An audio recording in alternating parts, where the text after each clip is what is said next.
Hello friends, इस कहानी में आप देखेंगे कि किस तरह एक पागल साइंटिस्ट अपना एक्सपेरिमेंट पूरा करने के लिए एक मासूम और छोटे बंदर का इस्तेमाल करता है। क्या वो अपने एक्सपेरिमेंट में कामयाब हो पाएगा? जानने के लिए इस कहानी को एंड तक देखें। साथ ही इस तरह की और मजेदार कहानियों के लिए इस चैनल को सब्सक्राइब करें। अगर आपको यह कहानी अच्छी लगे तो इसे लाइक करें, शेयर करें और कमेंट करना ना भूलें। पागल साइंटिस्ट। एक समय की बात है, मध्य प्रदेश में एक छोटा सा गांव था। उस गांव के पास ही एक जंगल था। उस जंगल में बहुत से बंदर रहते थे। उन सभी बंदरों में से सबसे छोटा बंदर था चीकू। वह छोटा होने के साथ साथ बहुत शरारती भी था। वह अक्सर पास के गांव में जाकर वहां से सामान उठाकर ले आता था। कभी खाना, कभी कपड़े तो कभी खिलौने। उसके माता पिता इस बात को लेकर उस पर काफी गुस्सा किया करते थे। चीकू, मैंने तुम्हें कितनी बार कहा है कि उस गांव में मत जाया करो। किसी ने अगर तुम्हें उनका सामान उठाते हुए देख लिया तो तुमको पकड़ लेगा और फिर तुमको पिंजरे में कैद कर देगा। लेकिन छोटा चीकू कहाँ सुधरने वाला था। पिताजी से नजर बचाकर वह फिर से अपनी शरारतों में लग जाता था। तभी एक दिन उस गांव में एक साइंटिस्ट आता है। वह गांव वालों को बताता है कि वह बंदरों पर कुछ रिसर्च कर रहा है, इसलिए वह उस गांव में आया है ताकि पास के जंगल के बंदरों पर रिसर्च कर सके। गांव वाले उसके रहने का इंतजाम कर देते हैं।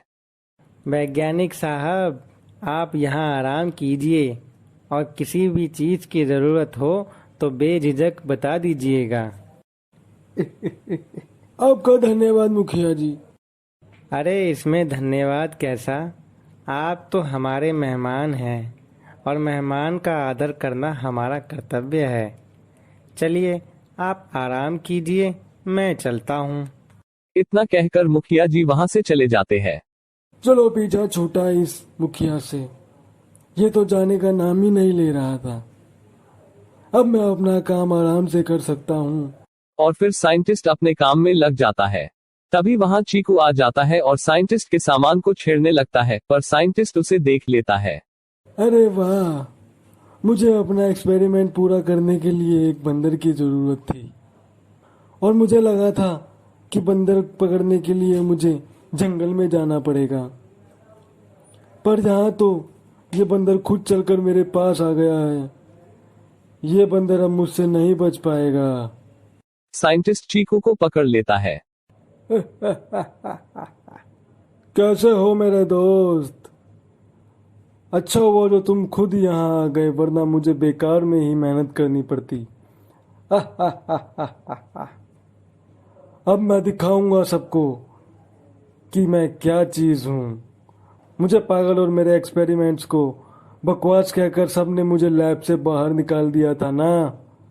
अब मैं इंसान और बंदर के डीएनए को मिलाकर एक नया जीव बनाऊंगा और इसके लिए मैं अपना डीएनए इस्तेमाल करूंगा, जिससे मेरा नाम हमेशा के लिए इतिहास में शामिल हो जाएगा।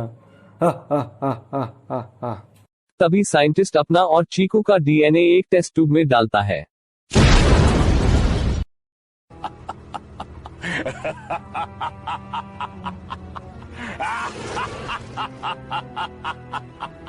जाओ और शहर वालों को दिखा दो कि मैं अपने एक्सपेरिमेंट में सफल हुआ। वह जीव शहर में तबाही मचा देता है।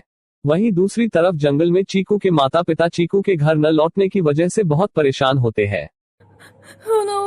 हमारे चीकू को गांव वालों ने पकड़ लिया है। आप जाइए और मेरे चीकू को लेकर आइए। हम मिलकर गांव वालों पर हमला करेंगे और अपने चीकू को वापस लेकर आएंगे। हाँ हाँ, चीकू को वापस लाएंगे। दूसरी तरफ वह जीव शहर में तबाही मचाकर जब साइंटिस्ट के पास वापस आ रहा होता है तो रामू उसे देख लेता है। अरे ये कैसा भयानक जीव है और ये कहाँ जा रहा है? इसका पीछा करता हूँ, पता तो चले यह कहाँ से आया है। अरे ये तो वैज्ञानिक जी के कमरे में जा रहा है। ओहो, आ गए तुम। शहर को दिखा है मेरी ताकत का नमूना। बता दिया सबको कि मैं क्या कर सकता हूँ। आखिरकार मैंने बंदर और इंसान के डीएनए को मिलाकर एक नया जीव बना ही दिया। अब मैं इसी तरह के और जीव बनाकर पूरी दुनिया पर राज करूंगा। हा हा हा हा हा हा हा। अच्छा, तो ये बात है। ये पागल साइंटिस्ट बंदरों पर रिसर्च करने नहीं बल्कि अपने एक्सपेरिमेंट्स पूरे करने आया है, पर मैं ऐसा नहीं होने दूंगा। तभी रामू दरवाजा तोड़कर अंदर जाता है। पागल साइंटिस्ट, ये तुमने अच्छा नहीं किया। इन बेजुबान बंदरों का तुम इस्तेमाल कर रहे हो, और वो भी दुनिया को तबाह करने के लिए। मैं ऐसा नहीं होने दूंगा। तुम यहाँ आ तो गए हो बच्चे, पर यहाँ से जिंदा जा नहीं पाओगे। हा हा हा हा हा हा। मार डालो इसे।